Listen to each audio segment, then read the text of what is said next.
risque le plus important, c'est l'État d'Israël lui-même.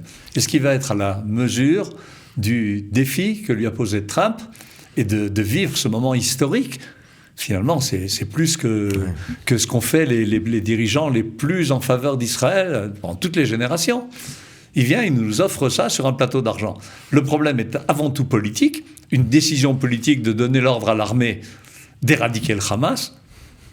Et ensuite, est-ce que l'armée va dire oui? Et si l'armée dit oui, que vont dire les juristes? Bonjour et shalom, Richard Darmon au micro du studio Kalita pour notre magazine bimensuel intitulé Israël dans sa région, Israël au cœur du Moyen-Orient, avec comme thème cette semaine la question qui est sur toutes les bouches: comment mettre en œuvre le plan Trump pour Gaza. Avec nous dans le studio pour en parler, le docteur Ephraim Herrera. Bonjour Ephraim. Bonjour. Je rappelle aux auditeurs que vous êtes spécialiste de l'islam, que vous êtes auteur d'un ouvrage du djihad de la théorie aux actes qui est paru il y a quelques années, et vous préparez d'ailleurs d'autres livres, mais vous êtes aussi, et j'allais dire surtout, intervenant régulier dans plusieurs médias israéliens, que ce soit des sites internet ou des chaînes de télévision israéliennes, toujours en tant que spécialiste de l'islam. Alors, on va rentrer ensemble dans le vif du sujet. Le mardi 4 janvier dernier, Donald Trump a déclaré lors de sa conférence de presse tenue aux côtés de Benjamin Netanyahou, qui était en visite aux États-Unis, il a déclaré ceci: il faut tirer les leçons de l'histoire.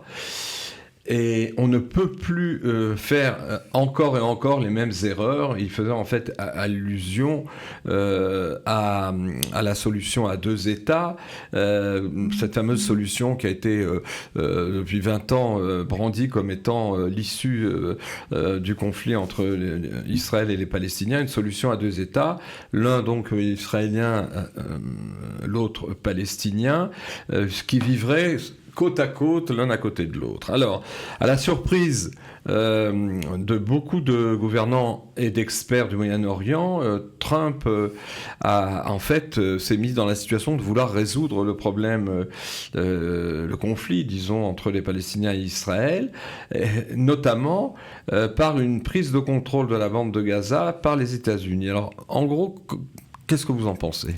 D'abord, il l'avait dit avant. C'est-à-dire qu'on pouvait le savoir dès ces élections, et l'idée est claire. C'est-à-dire, le Hamas étant au pouvoir dans la bande de Gaza, et le Hamas voulant la destruction de l'État juif, étant profondément antisémite, comme ça figure dans sa charte, comme ça figure dans les écrits des frères musulmans auxquels ils appartiennent, en particulier de Saïd Qutb, qui voit dans les juifs les pires ennemis de l'islam qu'il faut tous supprimer, il n'y a pas de solution. Il n'y a pas de solution. La solution à deux États est impensable pour le Hamas, et donc on va dans une situation de guerre perpétuelle. La solution qu'il propose est claire. Il y a un point dont on ne parle pas, c'est qu'il dit il faut éradiquer le Hamas. C'est la condition de base pour que son plan puisse être mis en place. Or, il dit en parallèle, aucun soldat américain ne sera impliqué dans l'éradication du Hamas. Donc il invite Israël à éradiquer le Hamas. C'est plus qu'invité. Il le pose comme condition. Maintenant, Israël, pour éradiquer le Hamas, ne peut pas mener la même politique qu'il a menée jusqu'à maintenant.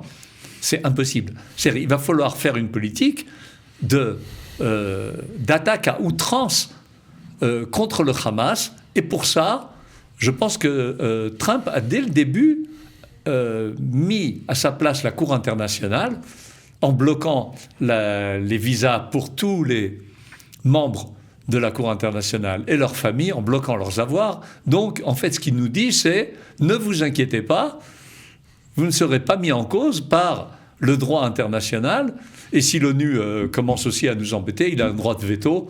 Donc, on est libre d'agir face à la bande de Gaza pour faire la première partie du plan, qui est l'éradication du Hamas. Ce point est très important aussi du point de vue d'une analyse avec les yeux de l'islam. Parce que pour l'islam, quelle est la condition d'arrêt de combat? C'est la faiblesse des croyants. S'ils sont complètement écrasés, alors ils n'ont pas d'autre solution. Ils n'ont pas d'autre solution que de dire on va faire l'accord de Hudaybiyah. On va dire d'accord parce qu'on n'a pas de solution. On va devoir quitter cette partie de terrain pour nous réorganiser et voir par Syrie interposée ou en essayant de prendre la Jordanie ou en prenant le Liban pour refaire encore une fois le même combat, puisque le but clair est la suppression de l'État hébreu qui est une épine dans le Moyen-Orient et dans l'ensemble du monde musulman. Donc cette idée d'éradiquer le Hamas militairement et aussi au niveau politique va permettre, tant au niveau du droit musulman que des faits, de permettre un déplacement de cette population qui, d'un côté, a été formée complètement par le Hamas et qui est donc djihadiste, mais d'un autre côté, vit de manière tellement précaire qu'elle sera prête, avec l'argument de la faiblesse des croyants, à partir. Alors, est-ce qu'elle partira par le biais de l'Égypte, qui ouvrira ses frontières, parce que l'Égypte dépend complètement des Américains pour donner à manger à sa population? Peut-être. Sinon, ils pourront partir par la mer ou ils peuvent partir par Haïfa. Il y a beaucoup de solutions à ça. Et il y aura des pays qui voudront bien les accueillir parce qu'il y aura des intérêts que Trump va faire marcher. On va en reparler. Je voulais vous relancer sur cet aspect assez décisif de votre analyse, à savoir que non seulement Trump a invité implicitement Israël à faire son devoir par rapport au Hamas, mais il a fixé une sorte de carnet de marge de ce processus d'application de son plan.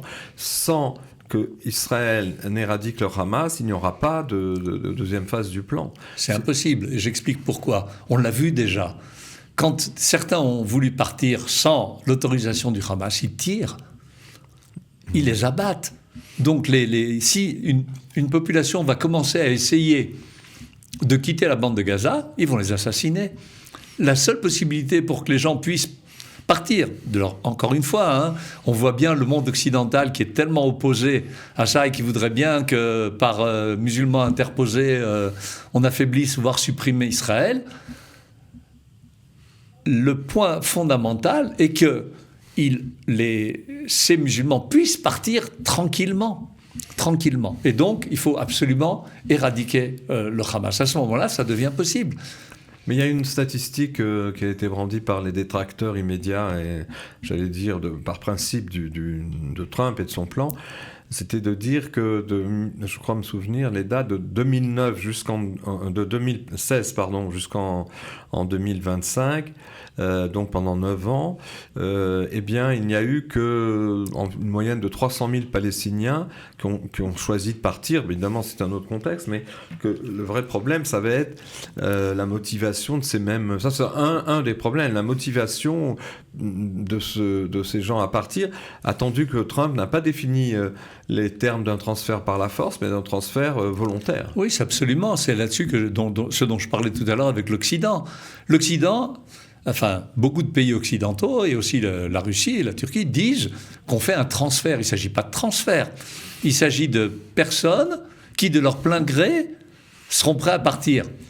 Alors on nous accuse, vous avez détruit les maisons et maintenant vous appelez ça un transfert volontaire. Mais ce n'est pas vrai, parce que toutes ces maisons, les soldats en témoignent, il y avait des armes, il y avait des combattants. Et donc, on a été obligé de faire ce travail. On n'allait quand même pas mettre nos soldats en danger pour garder leur maison intacte. Que ça, ce que les gens ne savent pas ou font semblant d'ignorer, c'est que Gaza s'est transformé en place forte mondiale du terrorisme, avec une ville sur 4 niveaux, 3 niveaux souterrains au moins, et le reste apparent. Mais c'est quelque chose qui n'a d'égal nulle part ailleurs dans le monde, ni à Kaboul, ni en Irak. Gaza est devenue véritablement une termitière terroriste. Et en plus totalitaire. On parle d'Israël, on lui fait des critiques sur sa démocratie, etc. Mais là-bas, il n'y a pas de démocratie. On n'a pas de liberté d'opinion. On est soit Hamas, soit mort. Donc c'est quelque chose de quand même impressionnant. Et de ça, on ne parle pas. Finalement, on va libérer ces gens-là. Alors, j'allais vous poser la question dans la suite de notre processus d'analyse. Quels seraient les moyens de pression dont dispose Trump sur les 3 grands pays arabes de la région qui sont, jusqu'à nouvel ordre, réticents à l'application de son plan? Je veux citer, vous l'avez cité d'abord, l'Égypte, la Jordanie, mais aussi l'Arabie Saoudite, qui se refusent donc de se répartir les à peu près 2,3 millions de Palestiniens de Gaza, qui refusent de les admettre sur leur territoire. Et ce, alors que chez les gouvernements de ces 3 pays, on déteste les Palestiniens. Alors qu'est-ce que va pouvoir faire Trump ? D'abord, il y a beaucoup de moyens de pression. L'Arabie Saoudite, d'abord, déteste les Palestiniens. Ça, c'est un fait de base, surtout après la guerre de l'Irak contre le Koweït. D'ailleurs chez eux. Hein. Oui, enfin, prenons l'exemple de l'Égypte. L'Égypte n'a pas les moyens de donner les moyens de subsistance les plus élémentaires à sa population. Elle vit de l'économie américaine. C'est un moyen de pression énorme, énorme. Maintenant, Sisi, je m'excuse s'il accepte le plan de Trump, alors il va être considéré comme un traître. Et il se met en danger. Mais si on a éradiqué le Hamas, à ce moment-là, il y a la faiblesse des croyants qui réintervient. Et on commence à comprendre, il va expliquer qu'il n'a pas d'autre solution parce que sinon il n'a pas à manger. Il va dire, j'ai pas de solution parce que je suis inquiet pour cette population, et il l'acceptera. Il y a un moyen de pression. Le seul risque qu'il y a, c'est que Sisi passe du côté des Chinois ou des Russes. Bon, ça c'est une analyse à faire. Moi, je suis pas géopoliticien, mais je pense qu'il y a beaucoup à faire. Et l'Arabie Saoudite est en situation de faiblesse face à l'Iran. Aussi. Et donc, il y a un moyen de pression énorme de l'Amérique. Et n'oubliez pas que l'Amérique peut très bien dire à Ben Salman et à sa famille si vous voulez continuer à venir en Amérique et être tranquille, il faut que vous soyez d'accord. Maintenant, il y a quand même le risque des investissements énormes de l'Arabie Saoudite en Amérique, et puis dans l'histoire de Trump, qu'il a souvent été sorti de mauvais pas par la famille Ben Salman, déjà dans son histoire. Il y a un arriéré d'une certaine manière. Il y a un arriéré, donc il y a des risques, et il ne faut pas oublier le Qatar. Le Qatar qui est finalement le pyromane de la région, qui à chaque fois se propose pour éteindre le feu. C'est quelque chose d'insupportable. Ouais. En fait, normalement, l'État d'Israël devrait dire, nous, on ne veut pas du Qatar, ni dans les négociations avec les otages, ni en aucune manière, puisque c'est un État terroriste. C'est un État qui soutient le terrorisme partout, par le biais de Al Jazeera et par l'argent qui finance le djihad.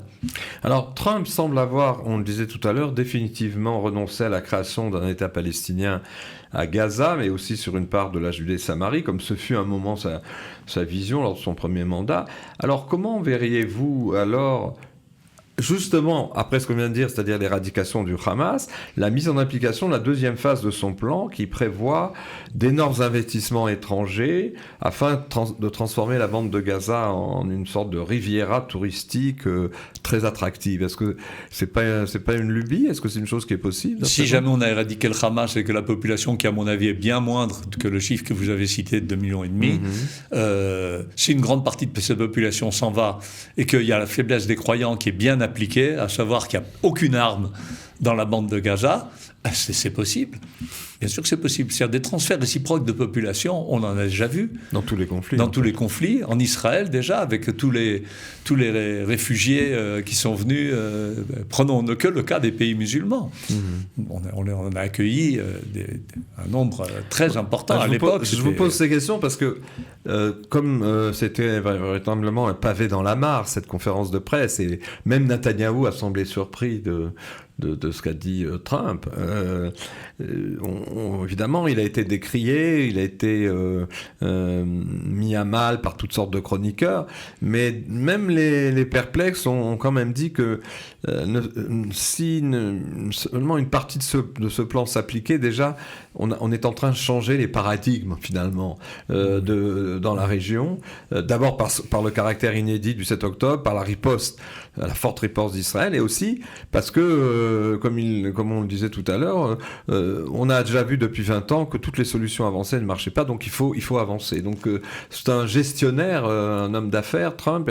Est-ce qu'il va pouvoir insérer cette vision dans les réalités géopolitiques du moment ? À mon avis, le risque le plus important, c'est l'État d'Israël lui-même.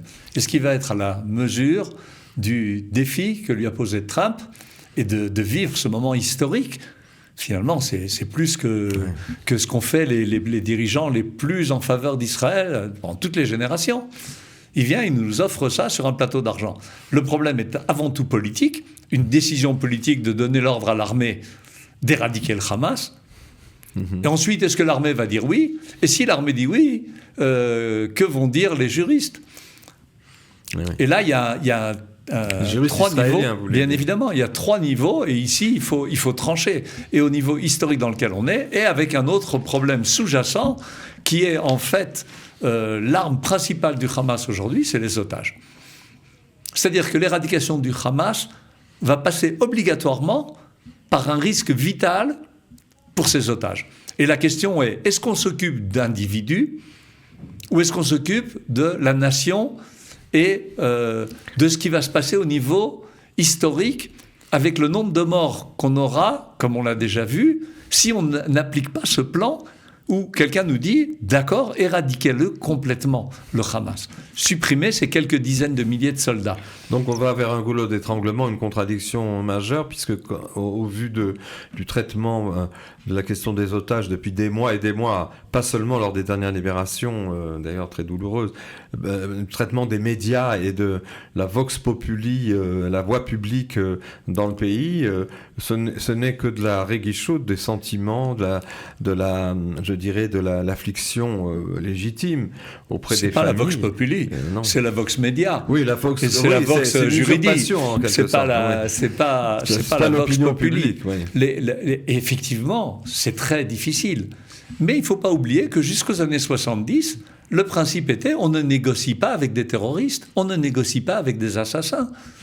Et on n'entendait pas les rabbins qui, jusqu'à aujourd'hui, à quelques exceptions près, ne disent pas l'élément fondamental qu'aucune halakha, jamais dans l'histoire d'Israël, n'a autorisé à libérer des assassins de civils. C'est interdit complètement dans le droit hébraïque. Et quand on analyse ce que disent les rabbins, on ne peut avoir que de la peine qu'ils oublient ce point fondamental. Malheureusement. Alors, autre aspect d'aucuns, à la fois les experts ou certains commentateurs, ont constaté qu'après cette conférence de presse historique du 4 février, Washington et Jérusalem sont désormais complètement d'accord sur les 3 dossiers capitaux de l'heure. Vous citiez d'abord celui des otages, encore qu'il faut maintenant qu'on agisse, celui du Hamas, l'avenir du Hamas, et l'Iran. Est-ce aussi votre avis, même si le Hamas a déjà menacé justement d'interrompre la fin de la première phase de l'accord sur les otages et de remettre totalement en cause la phase 2 et 3. Est-ce que vous pensez qu'il y a un alignement des positions de Jérusalem sur celle de Washington? Absolument, absolument. Mais le problème, c'est que le contrat d'assurance du Hamas, c'est les otages. C'est-à-dire qu'il ne va pas les libérer. Il va en libérer une partie, il va en laisser toujours chez lui, de manière inévitable, parce qu'il sait que s'il n'y a pas d'otages, alors on peut éradiquer beaucoup plus facilement le Hamas. Mais alors, comment vous expliquez ce à quoi on assiste aujourd'hui? C'est-à-dire, bon, les médias, on sait quel est leur parti pris depuis toujours, et leur parti pris anti-Netanyahou systématique. Mais comment vous expliquez que, à longueur d'éditos et surtout d'images et de journaux télévisés et d'interviews, on n'entend que la voix des complaintes des familles d'otages? Il n'y a pas un éditorialiste, je parle des grandes chaînes, hormis la 14, mais il n'y a pas un éditorialiste et une voix qui quand même donne un contrepoids à ces analyses plaintives sur le fait que l'urgence de l'heure, c'est de faire toutes les concessions possibles pour que les otages rentrent à la maison. Le gouvernement en est responsable.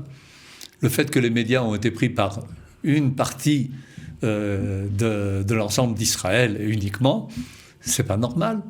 Normalement, en France, vous avez la CSA, quoique ça marche pas forcément très bien, mais enfin bon, il y a eu des chaînes opposées, il y a Europe 1, il y a une tentative d'équilibre au moins. Ouais. Tandis que là, c'est pas le cas. C'est monolithique. Absolument, mais enfin, à mon avis, c'est second. Que les chiens aboient et que la caravane passe. C'est-à-dire que face à des problèmes nationaux critiques, où on peut avoir finalement une solution profonde qui a été ratée dans les accords avec l'Égypte. Quand Begin a laissé en place cette bande de Gaza, au lieu d'imposer qu'ils soient tous retour en Égypte, d'où une bonne partie d'ailleurs viennent, il suffit d'entendre le gueux qu'ils disent au lieu du Dieu jusqu'à aujourd'hui, on voit bien que c'est des Égyptiens d'origine. À ce moment-là, on aurait eu vide depuis le canal de Suez jusqu'à la frontière. ça aurait été un autre monde. Alors maintenant, on a une occasion de le refaire, d'être tranquille, et après d'imposer à l'Égypte d'enlever tous ces tanks et de les mettre à l'ouest du canal de Suez. C'est une solution à long terme. Une Égypte qui, par ailleurs, indépendamment de la situation, depuis quelques années, se réarme de manière sophistiquée, et dangereuse. Qui, après la Turquie au nord, constitue un ennemi potentiel, à nouveau un ennemi potentiel au sud. Donc il y a aussi un souci. Absolument, il faut remettre en place les bases des accords avec l'Égypte, qui disaient pas d'armement lourd dans le Sinaï. Alors, presque dernière question, va-t-on dans ce contexte que nous décrivons, cette dynamique du plan Trump lancé le 4 février, est-ce que nous allons vers un accord justement entre Israël et l'Arabie Saoudite, ce qui constituerait un spectaculaire élargissement des accords d'Abraham qui avaient été signés en septembre 2020. Comment ça va se passer? Est-ce que vous voyez ça? On ne peut pas savoir. N'oubliez pas que l'Arabie Saoudite, jusqu'à finalement cette guerre Irak-Koweït, où tout d'un coup ils se sont retrouvés avec les djihadistes qui finançaient, disons pas l'État, mais des Saoudiens très riches dans le monde entier. Il suffit de référence aux ouvrages de Gilles Kepel, par exemple. L'Arabie Saoudite ne nous aime pas.